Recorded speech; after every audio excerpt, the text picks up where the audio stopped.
உங்க வாழ்க்கையில எப்போதாவது இப்படி நடந்திருக்கான்னு கொஞ்சம் யோசிச்சு பாருங்க. அதாவது ஒரு சாதாரண நாளா இருக்கும். உங்க ஆபீஸ்லயோ இல்ல வீட்லயோ ஒரு சின்ன விவாதம் ஆரம்பிக்கும். ம். இது எல்லாருக்கும் அடிக்கடி நடக்கிற ஒரு விஷயம்தான். ஆமா. யாராவது உங்கள தப்பா புரிஞ்சுகிட்டு இருப்பாங்க. இல்ல உங்க மேல சம்பந்தமே இல்லாத ஒரு குற்றச்சாட்டை வைப்பாங்க. அந்த நிமிஷத்துல உங்களுக்கு எப்படி இருக்கும்? ரத்தம் அப்படியே சூடேறும், சரியா? கண்டிப்பா. உடனே நம்ம தரப்பு நியாயத்தை எப்படியாவது அவங்களுக்கு புரிய வச்சிடணும்னு தோணும். எக்ஸாக்ட்லி. உங்கள நிரூபிக்கணும்னு நீங்க ஆக்ரோஷமா வாதிட தொடங்குவீங்க. வார்த்தைகளை கோபத்துல அள்ளி வீசுவீங்க. ஆனா ஒரு மணி நேரம் விவாதத்துக்கு அப்புறம் என்ன மிஞ்சும்? அவங்க நியாயத்தை புரிஞ்சுக்கிட்டாங்களான்னு கேட்டா இல்லன்னு தான் சொல்லணும். ஆமா, அதுதான் நிஜம். நீங்க சொல்ல வந்ததை விட கோபத்துல நீங்க பயன்படுத்தின வார்த்தைகளை வச்சு உங்களை இன்னும் பெரிய குற்றவாளியா ஆக்கியிருப்பாங்க. கடைசியில கடுமையான மன உளைச்சல் தான் மிஞ்சும். இது ஒரு பெரிய உளவியல் சிக்கல். சரியா சொன்னீங்க. அதனால தான் நாம பேசுற வார்த்தைகளை விட சில நேரங்கள்ல நாம காக்கிற மௌனமே மிகப்பெரிய வலிமையான பதிலடிங்கிற ஒரு ஆச்சரியமான உண்மையை இன்னைக்கு நாம அலச போறோம். உங்களை புரிஞ்சுக்காத இந்த உலகத்துக்கு நீங்க ஒவ்வொரு முறையும் விளக்கம் கொடுக்க வேண்டிய அவசியமே இல்ல. இது கேக்குறப்போ ஏதோ மாடர்ன் லைஃப் கோச்கள் சொல்ற புது ஐடியா மாதிரி தோணலாம். ஆனா இது புதுசே இல்ல. ஆமா, 2000 வருஷத்துக்கு முன்னாடியே மனித மூளையோட உணர்ச்சி போராட்டங்களை துல்லியமா கணிச்சு திருவள்ளுவர் சொல்லிட்டு போன மௌனம் பத்தின ரகசியங்களைத்தான் இன்னைக்கு நாம ஆழமா டீகோட் பண்ண போறோம். இந்த தலைப்புக்குள்ள போறதுக்கு முன்னாடி நாம ஒரு அடிப்படையான விஷயத்த புரிஞ்சுக்கணும். இத்தனை காலமா மௌனத்தை நாம ஒரு தத்துவ பார்வையில மட்டும்தான் பார்த்திருக்கோம். அதாவது ஒரு ஆன்மீகமான விஷயமா நினைச்சிட்டு இருக்கோம் இல்லையா? ஆமா. ஆனா வள்ளுவர் எழுதின அந்த வரிகளை இன்னைக்கு இருக்கிற நரம்பியல் அறிவியலோட, அதாவது நியூரோ சயின்ஸோட ஒப்பிட்டு பார்த்தா அவர் எவ்வளவு பெரிய அறிவியல் உண்மையை சொல்லியிருக்காருன்னு நமக்கு புரியும். நரம்பியல் அறிவியலா? கேட்கவே ரொம்ப இன்ட்ரெஸ்டிங்கா இருக்கே. பாத்தீங்கன்னா மனிதர்களோட கோவம், அவங்க வார்த்தைகளை வீசுற விதம், அது மூலமா அவங்க செலுத்த நினைக்கிற அதிகாரம், இதெல்லாம் எந்த காலத்திலயும் மாறப் போறதில்ல. ஒரு நெருக்கடியான சூழல்ல நீங்க மௌனமா இருக்கும்போது அங்க ஒரு மிகப்பெரிய பவர் ஷிஃப்ட், அதாவது அதிகார மாற்றம் நடக்குது. அதைத்தான் இன்னைக்கு நம்ம பார்க்க போறோம். பவர் ஷிஃப்ட், இது ரொம்ப சுவாரஸ்யமா இருக்கு. ஆனா இத பத்தி பேசுறதுக்கு முன்னாடி நாம ஒரு பெரிய மாயையே உடைக்கணும்னு நான் நினைக்கிறேன். என்ன மாயா அது? சமூகம் மௌனத்தை எப்படி பாக்குதுன்னு கொஞ்சம் யோசிச்சு பாருங்க. ஒரு கூட்டத்திலேயோ இல்ல ஒரு விவாதத்திலேயோ ஒருத்தர் அமைதியா இருந்தா இந்த சமூகம் அவரை ஒரு பலவீனமான ஆளாதான முத்திர குத்துது. ஆமா, அவருக்கு பேச தெரியல, தைரியம் இல்ல, அதான் அமைதியா இருக்கான்னு சொல்லுவாங்க. அதுதான், ஒவ்வொரு அடிக்கும் திருப்பி அடிக்கிறவன் தானே இந்த உலகத்துக்கு ஹீரோ. அப்படி இருக்கும்போது மௌனத்தை எப்படி ஒரு பவரா, ஒரு வலிமையா நாம ஏத்துக்க முடியும்? இது ரொம்ப அற்புதமான கேள்வி. சமூகம் எப்பவுமே சத்தத்தை தைரியம்னும் அமைதிய பயம்னும் தப்பாதான் மொழிபெயர்த்து வச்சிருக்கு. இத கொஞ்சம் உளவியல் ரீதியா பாப்போம். சரி, சொல்லுங்க. ஒருத்தர் உங்கள நோக்கி ஒரு கடுமையான விமர்சனத்தையோ குற்றச்சாட்டையோ வைக்கும்போது அவரோட ஆழ்மனதோட நோக்கம் என்னவா இருக்கும்? என்னவா இருக்கும்? நம்மள காயப்படுத்தணும்னு நினைப்பாங்க. கரெக்ட். உங்கள நிலைக்குலைய வைக்கணும், உங்க உணர்ச்சிகளை தூண்டணும், உங்கள ஒரு தற்காப்பு நிலைக்கு தள்ளணும். நீங்க கோவப்பட்டு வார்த்தைகளை வீசும்போது அவங்களோட அந்த நோக்கம் நிறைவேறிடுது. ஓஹோ, அப்ப நாம அவங்க விரிச்ச வலையில விழுந்துடுறோம்னு சொல்றீங்க. எக்ஸாக்ட்லி. ஆனா நீங்க எந்த ரியாக்ஷனும் கொடுக்காம அந்த நிமிஷத்துல முழுமையான மௌனத்தை கடைபிடிக்கும் போது என்ன ஆகுதுன்னு பாருங்க. உங்களை நிலைக்குலைய வைக்க நினைச்ச அவங்க முயற்சி அங்கேயே தோல்வி அடையுது. நிஜமாவே ஒரு பெரிய பவர் ஷிஃப்ட் தான் இது. ஆமா, உங்களை கட்டுப்படுத்துற ரிமோட் கண்ட்ரோல் அவங்க கையில இல்லங்கறத உங்க மௌனம் அவங்களுக்கு உணர்த்துது. இது எப்படி பலவீனமாகும்? தன் உணர்ச்சிகள் மேல முழுமையான கட்டுப்பாடு இருக்கிற ஒருத்தரால மட்டும்தான் கோபம் வர்ற இடத்துல அமைதியா இருக்க முடியும். நீங்க சொல்றத பாக்கும்போது எனக்கு ஒரு பிராக்டிக்கலான சந்தேகம் வருது. சொல்லுங்க, என்ன சந்தேகம்? ஒரு விவாதத்துல ஒருத்தர் நம்மள வேணும்னே சீண்டும் போது நாம அமைதியா இருந்தா அது எதிரிக்கு நாமே வழி அமைச்சு கொடுக்கற மாதிரி ஆகாதா? இத ஒரு கால்பந்து விளையாட்டோட ஒப்பிட்டு பார்க்கலாம். சரி, ஒரு ஃபுட்பால் மேட்ச். ஆமா, இப்போ எதிரணி பிளேயர் பந்தை எடுத்துட்டு நம்ம கோல் போஸ்ட் நோக்கி வேகமா வர்றாரு. அவர் வர்றது தெரிஞ்சும் நாம அவரை தடுக்காம அமைதியா வேடிக்கை பார்த்துட்டு இருந்தா அவர் ரொம்ப ஈஸியா கோல் அடிச்சுட்டு போயிடுவார் இல்லையா? ஆமா. அதுபோல தானே நம்மள சீன்றவங்க கிட்ட நாம காட்டுற மௌனமோ. நாம தடுத்து பேசாம போனா அவங்க சொல்றதுதான் உண்மைன்னு நாமே ஒத்துக்கிட்ட மாதிரி ஆயிடாதா? நீங்க சொன்ன அதே கால்பந்து உதாரணத்தை கொஞ்சம் ஆழமா பாப்போம். கால்பந்துங்கிறது ஒரு மைதானத்துல நடக்கிற பிசிக்கலான ஒரு போட்டி. அங்க எதிரி வந்தா நீங்க தடுத்து தான் ஆகணும். சரி. ஆனா வார்த்தைகளாலும் உணர்ச்சிகளாலும் வீசப்படுற தாக்குதல்கள் அப்படிப்பட்டதில்ல. உங்க மேல வைக்கப்படுற விமர்சனங்கிறது எதிரி உங்களை நோக்கி உதைக்கிற பந்து. நீங்க கோபப்பட்டு பதில் சொல்லும்போது நீங்க அந்த மைதானத்துக்குள்ள இறங்கி விளையாடத் தொடங்கிட்டீங்கன்னு அர்த்தம். ஓ, நாம ரியாக்ட் பண்ணாதான் அந்த விளையாட்டே ஆரம்பிக்குதா? கண்டிப்பா. நீங்க விளையாடத் தொடங்கிட்டா அங்க வெற்றி தோல்வின்னு ஒன்னு உருவாகிடும். ஆனா நீங்க மௌனமா இருக்கும்போது அந்த பந்த நீங்க தடுக்காம விடுறதில்ல, மாறாக எதிரி உங்கள விளையாட கூப்பிடுற அந்த மைதானத்துக்கே நீங்க போக மறுக்கறீங்கன்னு அர்த்தம். வாவ்! அதாவது மைதானத்துல நாமே இல்லன்னா அவரால கோல் அடிக்க முடியாது. சரியா புடிச்சிட்டீங்க. எதிரி நீல விளையாட ஒரு ஆள் இருந்தா தானே அவன் கோல் அடிக்க முடியும். நீங்க மைதானத்திலேயே இல்லாதப்போ அவன் வீசுற பந்து காத்துல பறந்து கீழே விழுகிறத தவிர வேற வழியே இல்ல. இது ரொம்ப பவர்ஃபுல்லான ஒரு பாயிண்ட். நம்ம எதிரிய கோல் அடிக்க விடுறதில்ல, அந்த விளையாட்டையே கேன்சல் பண்றோம். ஆமா, உங்கள நோக்கி வர்ற ஒரு சீண்டலுக்கு நீங்க குடுக்கற கோபமான ரியாக்ஷன் தான் அந்த சீண்டலை உயிர் போட வச்சிருக்கிற ஆக்சிஜன். உங்க மௌனம் அந்த ஆக்சிஜனை கட் பண்ணி அந்த சீண்டலை மூச்சு திணற வச்சு கொன்னுடுது. அந்த ஆக்சிஜன்ங்கிற வார்த்தை ரொம்ப துல்லியமா பொருந்துது. எதிரியோட இலக்கே நம்ம ரியாக்ஷன் தான். அதை நாம கொடுக்க மறுக்கும்போது அவங்க தங்களுக்கு தாங்களே பேசிக்கிற முட்டாள்களா மாறிடுறாங்க. அதுதான் மௌனத்தோட மிகப்பெரிய வெற்றி. சரி, அப்போ நாம ரியாக்ட் பண்ணி கோபத்துல வார்த்தைகளை வீசினா என்ன ஆகும்? ஏன் திருவள்ளுவர் வார்த்தைகளை கட்டுப்படுத்துறத பத்தி இவ்ளோ முக்கியமா பேசுறாரு? இதுக்காக தான் வள்ளுவர் மனித உளவியலோட மிக ஆழமான ஒரு எச்சரிக்கையை நமக்கு கொடுத்துட்டு போயிருக்காரு. தீயினால் சுட்ட புண் ஆறும், நாமினால் சுட்ட வடு ஆறாது. இது நம்ம ஸ்கூல்லயே மனப்பாடம் செஞ்ச குறள் தானே? ஆமா. ஆனா இதுக்கு பின்னாடி இருக்கிற நரம்பியல் காரணத்தை நம்ம என்னைக்காவது யோசிச்சிருக்கோமா? ஒரு நெருப்பு நம்ம உடம்ப சுட்டா அது ஒரு புண்ணை உருவாக்கும். சில நாட்கள்ல நம்ம உடம்புல இருக்கிற செல்கள் தங்கள தாங்களே புதுப்பிச்சு அந்த புண்ணை ஆத்திடும். தழும்பு கூட தெரியாம மறைஞ்சிடும். ஆனா ஒரு தவறான வார்த்தைய எப்படி ஒரு மனிதனை பாதிக்குதுன்னு பாருங்க. அந்த வார்த்தை நேரடியா மனித மூளையில இருக்கிற மெமரி சென்டருக்கு, அதாவது நினைவகத்துக்கு போய் ஆழமா பதிஞ்சிடுது. அது புண்ணில்ல, அது ஒரு வடு. இங்கதான் விஷயம் ரொம்ப சுவாரஸ்யமா மாறுது. வார்த்தைகளை நம்ம ஒரு அம்பு மாதிரி நினைக்கலாம், சரியா? ஒரு தடவை வில்லுல இருந்து புறப்பட்டுடுச்சுன்னா அத கண்டிப்பா திரும்ப பெற முடியாது. நீங்க நிறுத்துன்னு கத்துனா கூட அது நிக்காது. எக்ஸாக்ட்லி, அது போய் ஒருத்தரை தாக்கும். அந்த அம்பு குத்துன காயம் அப்படியே இருக்கும். நாம கோபமெல்லாம் குறைஞ்சதுக்கு அப்புறம் சாரி, நான் அந்த அர்த்தத்துல சொல்லல, கோபத்துல வாய் தவறி சொல்லிட்டேன்னு நாம எவ்வளவுதான் ஃபீல் பண்ணாலும் அந்த காயம் மாற போறதில்ல. அதனாலதான் அது வடுவா மாறுது. அம்பு உதாரணம் சரியா பொருந்தது இல்லையா? நம்ம மூளை அவ்வளோ சீக்கிரம் வலிய மறக்காதா? கண்டிப்பா மறக்காது. உங்கள் யாரோ ஒருத்தர் மோசமா திட்டினத நினைச்சு பாருங்க. 10 வருஷம் கழிச்சு அந்த ஆளை பார்த்தாலும் கூட அவர் வீசின அந்த அம்பு மாதிரி வார்த்தைகள் தான் உங்க காதுல திரும்ப திரும்ப ஒலிக்கும். ஆமா, அது நம்ம தூக்கத்தையே கெடுத்துடும், நம்ம தன்னம்பிக்கையை உடைச்சிடும். அதனாலதான் எந்த நேரத்துல பேசணும், எந்த இடத்துல பேசாம மௌனமா இருக்கணும்னு தெளிவா தெரிஞ்சுக்கிட்டவங்க தங்களோட வாழ்க்கையில வரக்கூடிய பாதி பிரச்சனைகளை ரொம்ப ஈஸியா தவிர்த்துடுறாங்க. மௌனம்ங்கிறது வெறுமனே வாய்மூடி அமைதியா இருக்கிறது மட்டும் இல்ல, அது ஒரு கவசம்னு சொல்றீங்க. ஆமா, வார்த்தைகளுங்கிற அம்புகளை வீசாம இருக்கிறது மூலியமா நம்ம மத்தவங்கள காயப்படுத்தாம இருக்கிறது மட்டும் இல்லாம நம்மளோட சொந்த மன அமைதியையும் நம்ம பாதுகாத்துக்கிறோம். இது ஒரு முக்கியமான திறப்பு. நாம வீசுற ஒவ்வொரு தவறான வார்த்தையும் எதிர்காலத்துல நமக்கே திரும்பி வர்ற ஒரு பூமரங் மாதிரி தான். சரி, வார்த்தைகள் எப்படி மத்தவங்கள காயப்படுத்தும்னு புரிஞ்சுக்கிட்டோம். இப்போ அந்த வார்த்தைகளை தவிர்த்துட்டு நாம மௌனத்தை தேர்ந்தெடுக்கும்போது அது நமக்குள்ளே, அதாவது நம்ம மூளையிலையும் உள்மனசுலயும் என்ன மாதிரியான நல்ல மாற்றங்களை உருவாக்குதுன்னு பாப்போம். கண்டிப்பா பார்க்கலாம். எனக்கு ஒரு சந்தேகம். ஒருத்தர் கோபத்தை வெளிக்காட்டாம மௌனமா இருந்தா அந்த கோபம் அவருக்குள்ளேயே புழுக்கமா மாறி மன அழுத்தத்தையோ இல்ல அல்சர் மாதிரியான உடல் பிரச்சனைகளையோ உருவாக்காதா? இங்கதான் நம்ம ஒரு விஷயத்த ரொம்ப தெளிவா பிரிச்சு பார்க்கணும். கோபத்தை அடக்கிறதுக்கும் கோபத்தோட இருக்கும்போது மௌனமா இருக்கிறதுக்கும் நிறைய வித்தியாசம் இருக்கு. ஓ, இரண்டும் ஒண்ணு இல்லையா?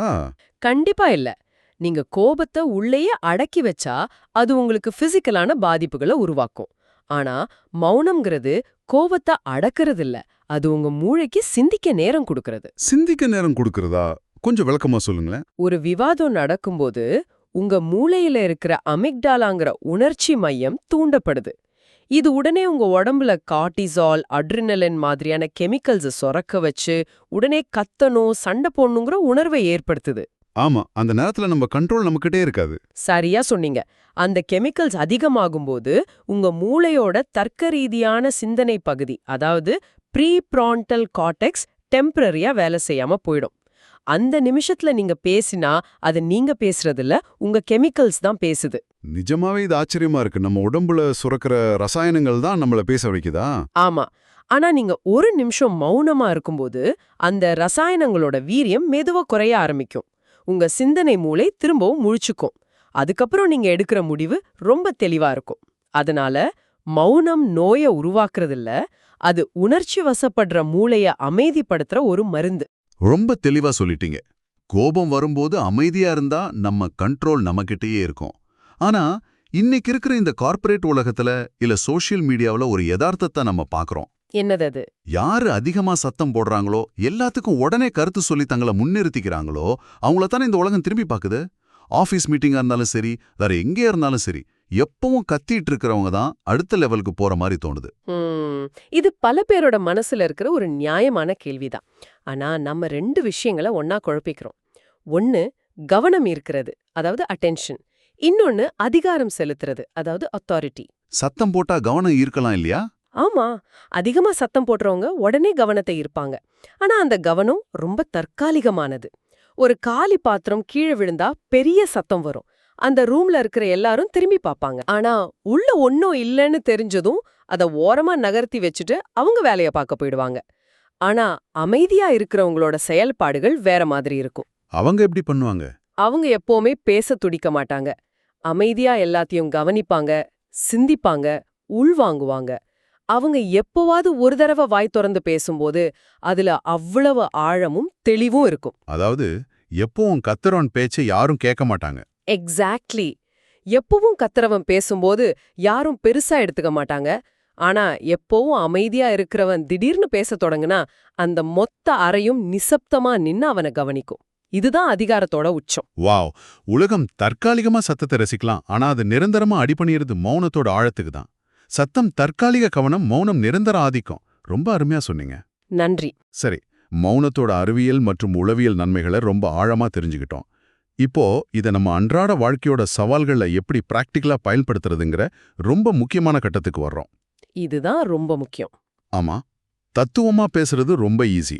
ஆனா ஒரு செவ்வாய்க்கிழமை மதியம் ஆஃபீஸ்ல நம்ம கூட வேலை பார்க்குற ஒருத்தர் நம்மளை டார்கெட் பண்ணி ஒரு மோசமான இமெயில் அனுப்பும்போது அதை எப்படி பிராக்டிக்கலா கையாள்றது, இதுக்காக ஒரு 3 முக்கியமான சூழ்நிலைகளை நம்ம பார்க்க போறோம். அது என்னென்ன? அந்த 3 சூழ்நிலைகளும் நாம தினமும் கடந்து போற விஷயங்கள் தான். முதல் சூழ்நிலை, யாராவது உங்களை தப்பா புரிஞ்சுக்கிட்டா உடனே கோபப்பட்டு வார்த்தைகளை விடாதீங்க. சரி. ரெண்டாவது, யாராவது உங்களை நேரடியா அவமானப்படுத்தினா அவங்களோட ஒவ்வொரு வார்த்தைக்கும் நீங்க பதில் சொல்ல வேண்டிய அவசியமே இல்ல. மூணாவது சூழ்நிலை, நம்பாதீங்க, கொஞ்ச நேரம் அமைதியா இருங்க. ஓகே, இதை நம்ம ஒன்னொன்னா விரிவாக பார்ப்போம். முதல் சூழ்நிலை, யாராவது நம்மள தப்பா புரிஞ்சுக்கிட்டா, பொதுவா அப்படி நடந்தா, இல்ல நான் அப்படி சொல்லல, என் நியாயம் இதுதான் அவங்களுக்கு புரிய வைக்க நாம் ஆசைப்படுவோம். அது மனித இயல்புதானே. அங்க எப்படி மௌனம் வேலை செய்யும்? உங்க தரப்பு நியாயத்தை ஒரு தடவை தெளிவா எடுத்து சொல்றதுல எந்த தப்பும் இல்ல. ஆனா ஒருத்தர் உங்களை தப்பாதான் புரிஞ்சுக்கணும்னு முன்னாடியே முடிவு பண்ணிட்டா, நீங்க எவ்வளவு விளக்கம் கொடுத்தாலும் அவர் அதை புரிஞ்சுக்க போறதில்ல. ஆமா, அது வேஸ்ட் ஆஃப் டைம்னு தோணும். மோடி இருக்கிற ஒரு கதவை நோக்கி நீங்க எவ்வளவு சத்தமா கத்துனாலும் அது உள்ள கேட்காது. நீங்க திரும்ப திரும்ப விளக்கம் கொடுக்க முயற்சி பண்ணும்போது உங்க சுயமரியாதையை நீங்களே குறைச்சிக்கிறீங்க. ஒரு கட்டத்துல அது கெஞ்சலா மாறிடும்னு சொல்றீங்க. கண்டிப்பா. அங்க உங்க மௌனம், என் நேர்மை எனக்கு தெரியும், உனக்கு நிரூபிக்க வேண்டிய அவசியம் எனக்கு இல்லைங்கிற உங்க கம்பீரத்தை வெளிப்படுத்தும். மூடிய கதவை நோக்கி கத்துறதுங்கிற உதாரணம் ரொம்ப சரியா இருக்கு. அடுத்ததா 2வது சூழ்நிலை, நேரடியான அவமானம். இப்போ ஒருத்தர் என்ன எல்லார் முன்னாடியும் தரக்குறைவா பேசுறாரு. அங்க என் ஈகோ விழிச்சுக்கிட்டு அவரை விட மோசமான வார்த்தையை பேச சொல்லி என்ன தூண்டும்ல. அங்க நான் அமைதியா இருந்தா அது என் கோழைத்தனமாகிடாதா? ஆரம்பத்துல நாம பேசின அதே லாஜிக் தான் எங்கேயும். ஒருத்தர் உங்களை அவமானப்படுத்துறாருன்னா அவர் தன்னோட சொந்த மனச்சிறுமையை தான் உங்க மேல காட்டுறாரு. நீங்க அவருக்கு பதிலடி கொடுக்கும்போது நீங்க அவரோட லெவலுக்கு, அதாவது அந்த கீழ்நிலைக்கு இறங்கி போறீங்க. அப்போ அமைதியா இருந்தா?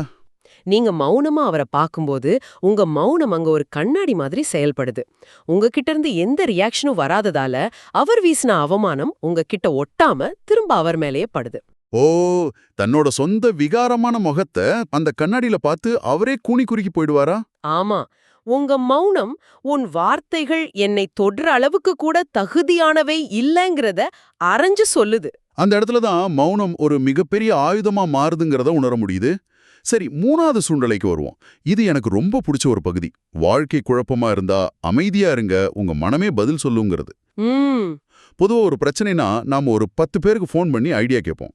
ஆனா நமக்கான பதில் வெளியில இருந்து வராது. அமைதியா இருக்கும்போது நமக்குள்ள இருந்தே வருங்கிறது கேட்கவே ரொம்ப சிலிர்ப்பா இருக்கே. இது எப்படி சாத்தியம்? இத ஒரு சின்ன உதாரணம் மூலமா புரிஞ்சுக்கலாம். பழைய காலத்து ரேடியோ பெட்டிகளை நீங்க பார்த்திருப்பீங்க. அதுல நமக்கு தேவையான ஒரு அலைவரிசைய, அதாவது ஃப்ரீக்வென்சிய தேடும்போது அந்த பட்டனை நாம வேகமா திருகிக்கிட்டே இருந்தா என்னாகும்? வெறும் கரகரன்னு இரைச்சல் மட்டும்தான் கேட்கும். சரியா சொன்னீங்க. ஒரு குறிப்பிட்ட இடத்துல அந்த பட்டனை நிறுத்தி கொஞ்ச நேரம் உங்க கைகளை எடுக்கணும். அப்போதான் அந்த அலைவரிசை செட் ஆகி பாட்டு தெளிவா கேக்கும். ஓஹோ, நம்ம மனசும் அதே மாதிரி தானா? ஆமா, குழப்பமான நேரத்துல நாம 10 பேர்கிட்ட பேசிக்கிட்டே இருந்தா மனச நாமே இரைச்சலால நிரப்புறோம். ஒவ்வொருத்தரும் ஒரு அட்வைஸ் சொல்லுவாங்க. அந்த இரைச்சல்ல உங்க உள்ளுணர்வோட குரல், அதாவது உங்க இன்னர் வாய்ஸ் உங்களுக்கு கேட்காமலேயே போயிடும். வாவ், நாம அமைதியா இருக்கும்போது அந்த இரைச்சல் அவங்கிடுமா? கண்டிப்பா. நீங்க எந்த தகவலும் தேடாம யார்கிட்டயும் பேசாம மௌனமா இருக்கும்போது உங்க மனசு அந்த இரைச்சல்களை ஃபில்டர் பண்ணுது. சரியான அலைவரிசைய அது தானாகவே கண்டுபிடிக்கும். பல நேரங்கள்ல வெளியில வர்ற அட்வைஸை விட அமைதியான மனசுல இருந்து பிறக்கிற உள்ளுணர்வு ரொம்ப சரியாகவும் தெளிவாகவும் இருக்கும். ரேடியோ அலைவரிசையை தேடுறது மாதிரி தான் நம்ம மனசின் குழப்பங்களுங்கிறது எவ்வளோ ஆழமான சிந்தனை. பட்டனை திருகிட்டே இருந்தா இரைச்சல் தான் மிஞ்சம். கையை எடுத்தாதான் தெளிவு பிறக்கும். ஆமா, அதுதான் உண்மை. ஆக சில நேரங்கள்ல நாம இப்படி மௌனமா இருக்கிறத சமூகம் தோல்வின்னு முத்திர குத்தினாலும், மௌனம்ங்கிறது ஒருபோதும் தோல்வி இல்ல. விவாதங்களை தவிர்க்கிறதுங்கிறது பயந்து ஓடுறதில்ல. மாறா, அது நம்ம எனர்ஜிய தேவையாத இடங்கள்ல வீணாக்காம பாதுகாத்து ஒரு மிகப்பெரிய வெற்றிக்காக நம்மள நாமே தயார்படுத்திக்கிற ஒரு ப்ராசஸ். 100க்கு 100 உண்மை. நீங்க உங்க எனர்ஜியை எங்க முதலீடு பண்றீங்கங்கிறது தான் ரொம்ப முக்கியம். நீங்க எல்லார்கிட்டயும் எல்லா விஷயத்துக்கும் எதையாவது பேசிக்கிட்டே இருந்தா ஒரு கட்டத்துல உங்களோட வெறும் சத்தம் மட்டும்தான் உங்க காதுல கேட்கும். அந்த சத்தத்துக்கு யாரும் எந்த மதிப்பும் கொடுக்க மாட்டாங்க. கண்டிப்பா. ஆனா எங்க பேசணும், எங்க ஒரு சின்ன புன்னகையோட கடந்து போகணும்னு தெரிஞ்சு நீங்க மௌனமா இருந்தா, அப்போ உங்க இருப்புக்கான மதிப்பு என்னங்கிறது இந்த உலகத்துக்கு கேட்க தொடங்கும். உங்களோட மௌனம் உங்களோட அதிகார மையமா மாத்தும். சத்தம் உங்களை மலிவானவராக்குது, மௌனம் உங்களை மதிப்புமிக்கவராக்குது. இததான் இந்த முழுமையான தேடலோட மைய கருத்து. திருவள்ளுவர் எழுதின அந்த 2 வரிகளுக்கு உள்ள மனித மனதோட இவ்வளோ பெரிய அறிவியல் ஒழிஞ்சிருக்குங்கிறது நிஜமாவே பிரமிக்க வைக்குது. இந்த உரையாடலோட நிறைவா நான் சொல்ல விரும்புறது, இந்த மூலக்குறிப்புகள்ல இருக்கிற ஒரு இறுதியான ஆழமான செய்தியதான். தயவு செஞ்சு மௌனத்தை ஒருபோதும் ஒரு தற்காப்பு அரணா மட்டும் சுருக்கிடாதீங்க. சரியான மனிதர்கிட்ட சரியான சூழல்ல மௌனம் காக்கிறதுங்கிறது வெறும் அமைதி இல்ல, அது உங்க ஞானம். தவறான மனிதர்கள் உங்களை சீண்டும் போது சரியான நேரத்துல மௌனம் காக்கிறதுங்கிறது உங்க சக்தி. எப்போ உங்க மௌனம் அதோட பலத்தை உணர்ந்து தனக்கான மொழிய கண்டுபிடிச்சு ரொம்ப தெளிவா செயல்பட தொடங்குதோ, அப்போ உங்க வாழ்க்கையோட தரமும் உங்களை சுத்தி இருக்கிறவங்களோட மரியாதையும் தானாவே உயரத் தொடங்கும். மௌனம் எப்ப தனக்கான மொழியை கண்டுபிடிக்குதோ அப்போ வாழ்க்கை மாறும். ரொம்ப அருமையான வார்த்தைகள். இந்த அற்புதமான அலசலோட நிறைவுக்கு நம்ம வந்துட்டோம். ஒவ்வொரு நாளும் நம்ம எத்தனையோ வார்த்தைகளை பேசி பழகியிருக்கோம். இனி சில இடங்கள்ல மௌனத்தையும் பழகி பார்ப்போம். கண்டிப்பா பழகணும். இந்த உரையாடலை முடிக்கிறதுக்கு முன்னாடி இதை கேட்டுட்டு இருக்கிற உங்களுக்கு ஒரு புதிய ஆழமான கேள்வியை முன்வைக்க விரும்புறேன். சற்று சிந்திச்சு பாருங்க. ரீசெண்டா உங்க ஆபீஸ்லயோ இல்ல உங்க குடும்பத்திலயோ யாருக்கிட்டையாவது நடந்த ஒரு விவாதத்துல நீங்க தான் ஜெயிக்கணும்னு அவசர அவசரமா பேசின தருணம் உங்களுக்கு நினைவு இருக்கா? பல பேருக்கு அப்படி நடந்திருக்கும். ஆமா, உங்க நியாயத்தை சத்தமா கத்தின அந்த நொடிகளை, உங்க இதயம் வேகமா துடிச்ச அந்த தருணத்தை கொஞ்சம் நினைவு கொண்டு வாங்க. இப்போ ஒரு நிமிஷம் யோசிங்க. அந்த இடத்துல, அந்த சூடான நேரத்துல உங்க கோபமான வார்த்தைகளுக்கு பதிலா ஒரு மெல்லிய புன்னகையோட கூடிய ஒரு சின்ன மௌனத்தை நீங்க அவங்களுக்கு பரிசளிச்சிருந்தா அந்த சூழ்நிலை எப்படி மாறி இருக்கும்? அவங்க ரொம்பவே குழம்பி போயிருப்பாங்க. எக்ஸாக்ட்லி. அவங்க எவ்வளவு குழம்பி போயிருப்பாங்க, உங்க மனசு எவ்வளவு அமைதியா இருந்திருக்கும். அடுத்த முறை நீங்க கோவத்துல வார்த்தைகளை வீச நினைக்கும்போது ஒரே ஒரு நிமிஷம் நிறுத்தி உங்க வார்த்தைகளை தடுத்து உங்க மௌனத்தை பேச விட்டு பாருங்க. அங்க என்ன மேஜிக் நடக்குது, அது உங்க அதிகாரத்தை எப்படி